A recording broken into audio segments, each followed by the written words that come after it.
অনেকেই বলছিল শাকিব খান এবং অপু বিশ্বাসের ডিভোর্স হয়নি, তবে এই গুঞ্জনটা বর্তমানে অনেক বেশি পরিমাণে ভাইরাল হয়েছে। তো সেই কারণে একটা শোতে ডাকা হয়েছে শাকিব খান এবং অপু বিশ্বাসকে। শাকিব খান এবং অপু বিশ্বাসকে ডাকার পর সেখানে অপুর দেওয়া ডিভোর্স পেপারে সাইন করেছে শাকিব খান এবং সেটা আবার পাবলিক করেছে সোশ্যাল মিডিয়াতে তাদেরই টক শোতে।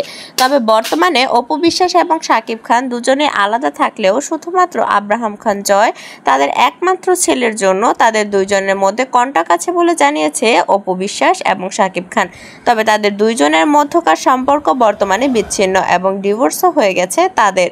শুধুমাত্র কাবিনের টাকাটা অপু বিশ্বাসকে এখনো পর্যন্ত দেয়নি শাকিব খান। তাদের 10,01,000 টাকা কাবিনে বিয়ে হয়েছিল, সেই কাবিনের টাকা এখনো পর্যন্ত দেয়নি অপু বিশ্বাসকে শাকিব খান। তবে বর্তমানে তারা যেই টক শোতে গিয়ে ডিভোর্স পেপারে সাইন করেছে শাকিব খান, সেই টক শোতে বর্তমানে ভাইরাল ট্রেন্ডিং চলছে এবং শাকিব খানের ডিভোর্স নিয়ে অনেক কথা বলছে দর্শকরা। বুবলি জানিয়েছে শাকিব খান এবং অপু বিশ্বাসের আরও আগেই ডিভোর্স হয়েছে, তবে আবার নতুন করে তারা টক শোতে গিয়ে দর্শকদেরকে দেখিয়ে তারা আবার ডিভোর্স পেপারে সাইন করলো।